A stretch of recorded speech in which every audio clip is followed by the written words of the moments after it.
Good morning guys, I'm Chris and welcome back to this Sunday's episode of Rift Amps. So recap is done on the Ampeg. I also had to do a 25 microfarad electrolytic in the preamp whilst I was in there, but it's all back together and I'm just going through and cleaning up the chassis and the socket. I've done the rectifier socket, but you can see on this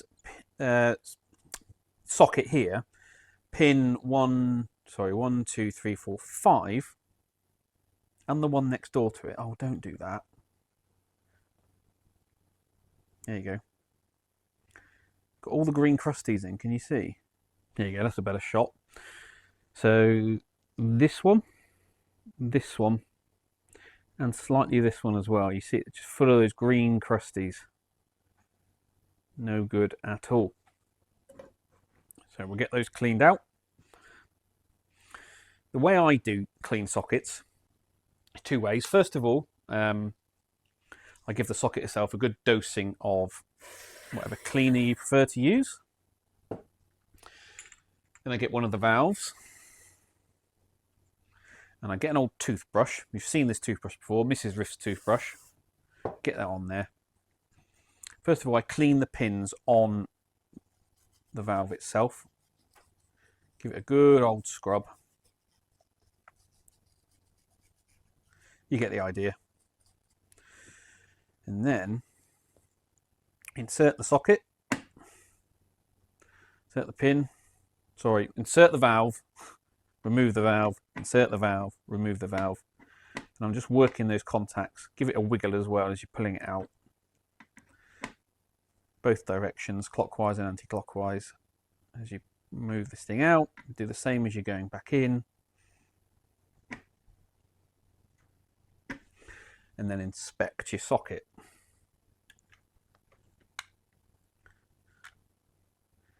So that's what you might call your first level of cleaning, but that's not quite done that there, has it? So we need to keep going.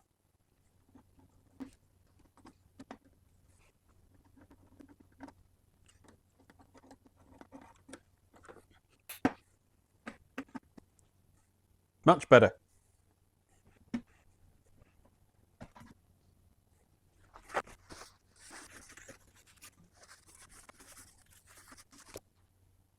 Okay, so this 6L6, you can see the getters have gone white, which is usually an indication that the valve has lost its vacuum and it's no good. But it still tests good on my tester, so bizarre. I'm not quite sure what to make of that because, yeah. Anyway, we're not going to use them. We're not going to run them.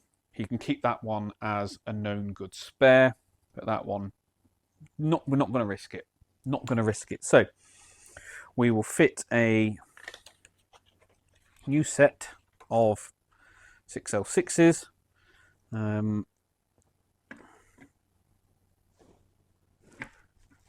Like so, and then we'll get them fired up. Okay, and fired up on the bench. Got my new overhead mount in, so no shaky stuff today. It's running pretty nicely, actually. Pretty nicely indeed. Can you see the meter in the corner here? So it's... I'll show you where we are. For voltages. Anode to cathode voltage. 465 volts. Screen voltage 461, and on this one anode voltage 464, 461. Our grid voltage, fixed bias amp, this one, negative 46 volts on that one, negative 46 volts on that one. So I'll be able to take some good measurements. Now, here's the fun thing. It's currently doing, at idle, it's pulling 80, 85, 86 watts out the wall. Here's the oscilloscope.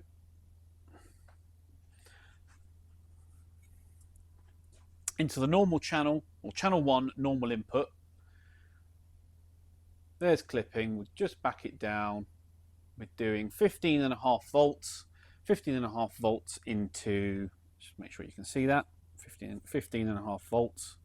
Just at the point of clipping, you see, back it down, 15.5 volts into 8 ohms. Ooh, come on, behave.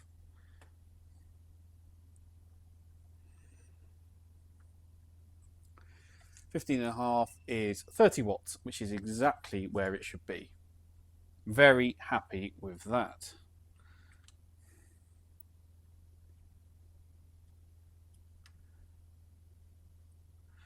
So I'm going to leave that running now for about 20 minutes or so. Then I'll come back and recheck all the measurements and things. And yeah, make a further decision. There is one issue that I found, which is I'll try and get both the scope and the amp in one shot. There you go. So if we go to channel 2, the second channel, bring the volume up, we should get slightly more output. We get, what do we get? 32 watts. But if I advance the treble control all the way, you can see there are some strange artifacts on there. But if I bring the, it's not going to do it now, is it? There you go. If I crank every control, sorry, the volume and the treble control on this channel, you can see we've got an oscillation going on. Only when the treble control's at the very top end of its range there. And if I just move these grid wires around, you can make it come in and back. Where's my chopstick? Where's my chopstick? Because at 460 volts, I don't want to get zapped. There you go. So we've got a high frequency oscillation there. I can turn on and off with those wires. So I'm going to have to do some routing and routing and figuring out what's going on there and why. Maybe separate these wires, see what's going on. But yeah, we can't be having that because it will cook itself to death. Not that someone's ever going to run the treble control at full, but we're not doing our job if we don't fix that.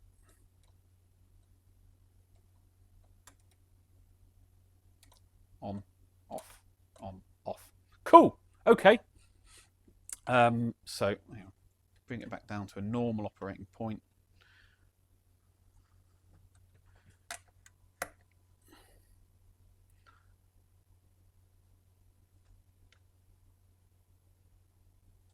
There you go, rated output. Leave that running for the time being.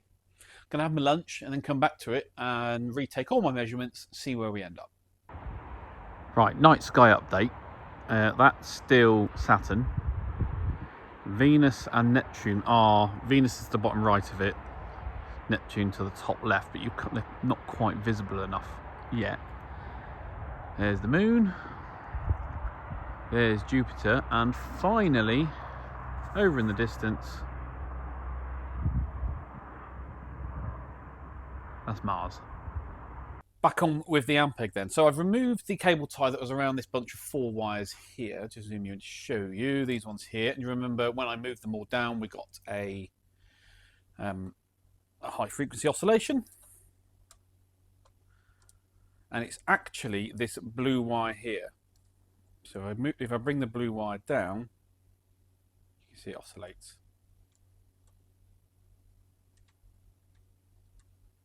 So what I'm going to do is reroute that one. Can tie these 3 back together, keep that one out of that mix, and then we get no more oscillations. Easy peasy.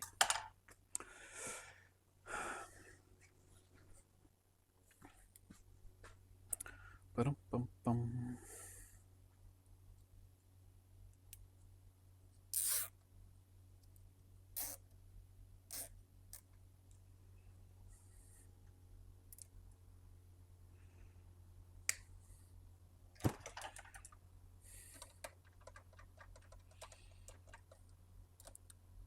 She no longer oscillates.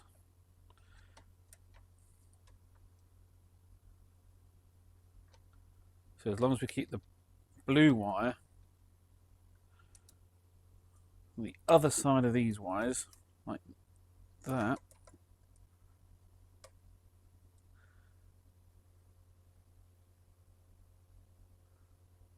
We're good. Fantastic. Okay, that's pretty much the amp egg done now. No, it's not. Tell a lie. Need to go through and give the pots and all the jacks and sockets a final clean. All the switches as well. And then we can give this thing a play test. Okay, so I've got another Aynsley Lister signature burning in on the bench there. Whilst that's doing that, I've been cracking on with that brown panel PR18 build. Chassis is coming along quite nicely now. I'll show you where I am with that. So I've got the transformers and sockets all wired in on there, just waiting for the board. I've done the bias board as well. So next step is the main board, which is what I'm doing now. And as this is what I've done for this year and what I do every year, well, not every year, but you know, as you know, I constantly try and improve and develop and change things and work out better ways to do things and to, you know, ultimately deliver a better product in one way or another. So I've done I drew up a slightly revised board layout, and I messed up because this hole here, which I should have an eyelet, but I drilled it too large. So I've had to add an extra one there for an eyelet. The eyelet should be there and this hole should be here, but I just got confused and messed up. It doesn't actually matter, but it's quite annoying. But it is what it is. It won't make a difference to the build. It won't make a difference to the sound of it or anything like that. But what it does mean, however, is because I always make one board to use as a drilling template, and then I can just use that for the other boards. I was making two at the same time, so I've duplicated that mistake. So never mind. It happens. It's all fun. It's all fun and games. Nothing to worry about. So I'm just going to stick some eyelets in this board, get it populated. It's this afternoon's job. Sun's out. It's a glorious day. And then yeah, I'm going to crack on with that build.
Aynsley's with me.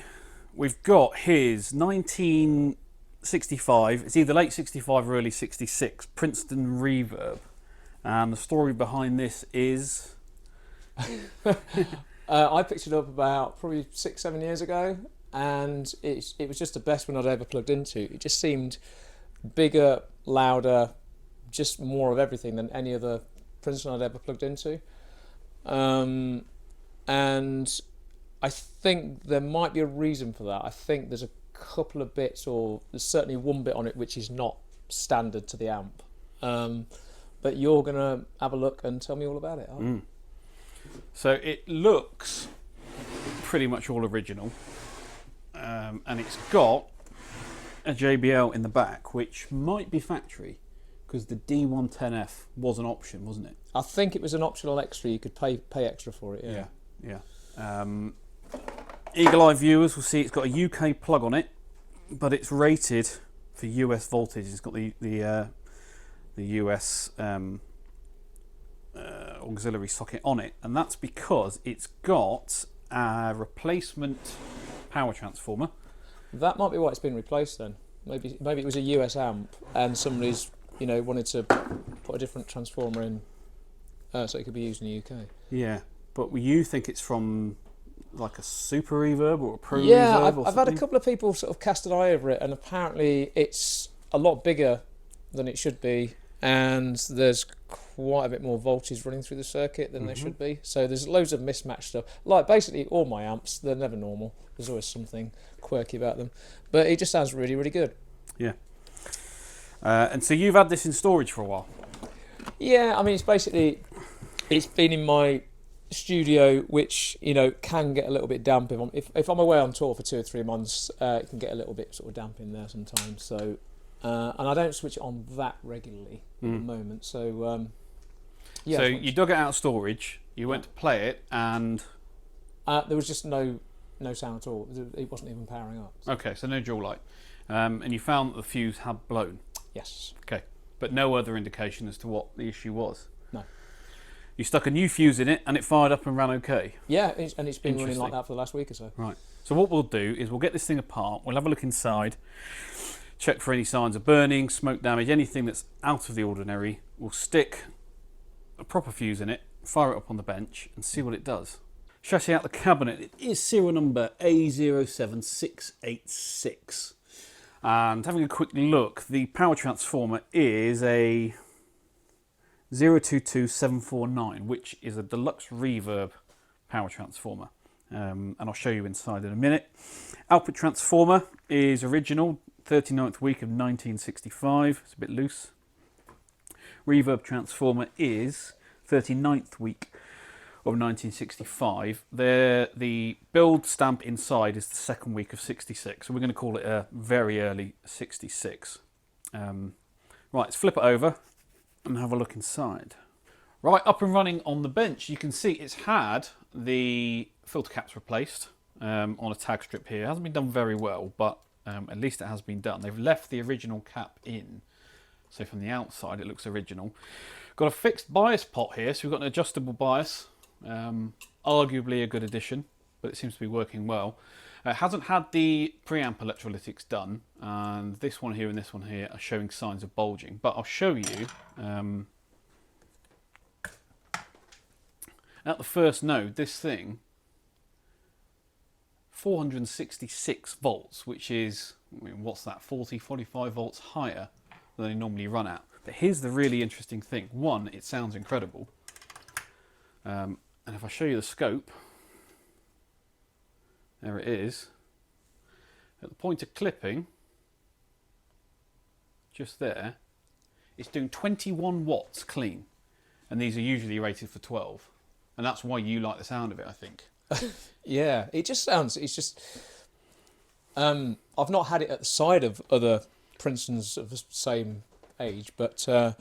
I've always found Princetons, they're great for sort of cleaner stuff, but as soon as you crank them up, they can sound a little bit kind of gutless in the low end and just start to sort of cave in a bit. Whereas this one, it just holds together really, really well. It just seems like a bigger amp than it should be. Yeah. But I suppose that all...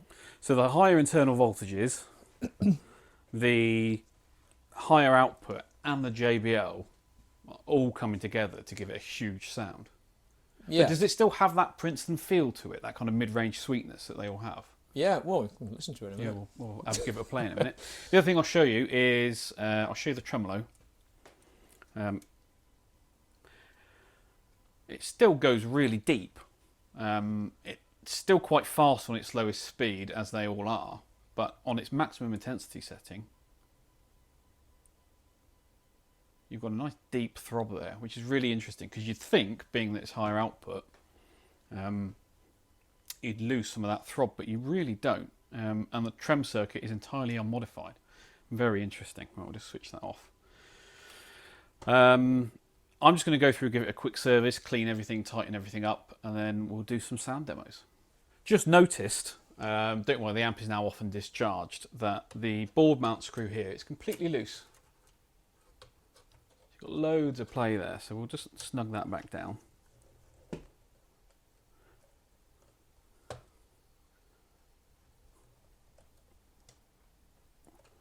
There you go, that's better.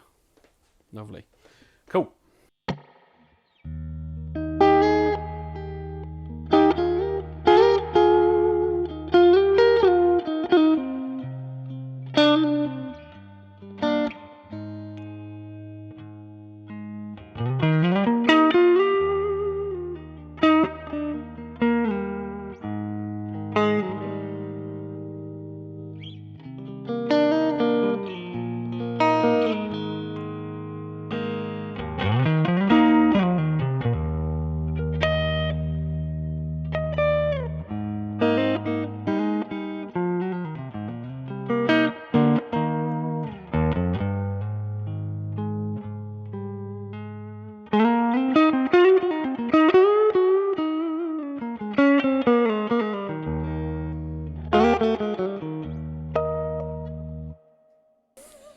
That sounds killer. Right, let me just turn the reverb on. Tremolo on. Let's see what that sounds like. That's on 6.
So that's volume 5, treble 5.5, bass 3, reverb 3.5, speed on 1, and that's with the trem intensity all the way up.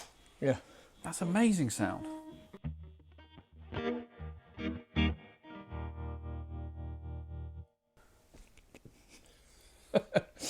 Right, tell us about the guitar then. I don't think we've done this one. Oh, this one? Yeah. Okay, so this is called Shrek. Is this a cheap guitar, is it? No, it's not a cheap guitar. No, I had to sell quite a few other guitars that I've had for quite a while to fund this. No, it's a 1963 Stratocaster. Wow. And it's been refinished many years ago. But other than that, it's all there. It's had a refret as well at some point. But pickups, electrics, pots, everything else is all original. And it's taken me all my life to find a 60 Strat I like as good as this one. And I'm 50 next year, so I spent quite a few years looking. And it's just a really cool, vibey old Strat. So it's a 63 Strat. Yep. Slab board? No, it's a veneer board. Okay. So yeah, it's a veneer board. Right. Yeah. But it's all original apart from that. Yeah, it's all original. Surely is that the original paint, or is it a refin? No, this is a refin. Yeah, so yeah. the guy I bought this off. Is that the original white underneath? I can see. No, I think the original colour. I have had the neck off because I just adjust the truss rod at one point when I first got it, and I think the original colour was red. There's some remnants of red paint in the neck pocket. Right, I don't know my early 60s custom colour, so would it have been Fiesta Red or Dakota Red? I don't know. I think there was a few reds, 2 or 3 different reds, maybe 4 different reds. Okay, but we don't know what that is. I don't know which red. It was red. It was red at some point. But then, I mean, this refinish. I mean, you can tell by looking at the sort of the wear on not that bit there. Yeah. You can tell it's been played to death. It's obviously been done a long time ago. Great. And all this wear is just being used really. It just feels old. It's like an old pair of shoes or something. And it's just lively and just. But the one thing with this, like with all, they say all good sort of vintage guitars, it's really clear. It's got loads of clarity, but it's nice treble. It's a sort of treble where you're not reaching to turn the treble control down on the amp. So it's got that sort of sweet top end, rounded, but not unclear sounding. And is this a touring guitar, or is this just for home? This is. I take this on the road. I got it back end of last summer, and it's pretty much been my main touring Strat, and will continue to be so. I think there's this one, and I've got a blue 1970 Strat, and so that one and this one are like my 2 main touring guitars these days. So does this mean you're moving away from 70s Strats? Yeah, I mean, I've not moved away. I've just always wanted a 60s one. Yeah. And I've had a couple, and this one is definitely the best one I've had that I personally prefer. And yeah, I love it. Just does everything I want the guitar to do. Cool. Right, do you want to play us out then? Yeah. Right, let me turn the old. Right, I don't know. What am I going to play? Well, you've done some clean stuff. Let's.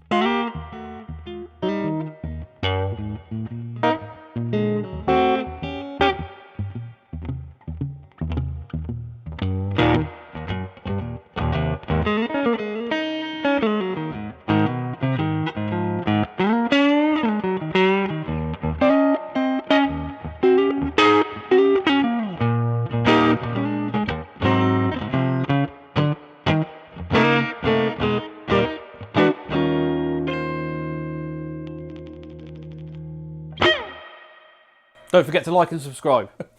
Well, that's it then, guys. Thank you very much for watching once again. Guess what? I managed to keep this episode around half an hour. Amazing. So, as always, please give this video a thumbs up, or your comments and questions down below. Subscribe if you haven't already. I am really, really close to 5,000 subscribers. Hit the notification bell so you know when new videos come out. If you're feeling super generous, you can join the channel like these guys have, and I will catch you all at the next one.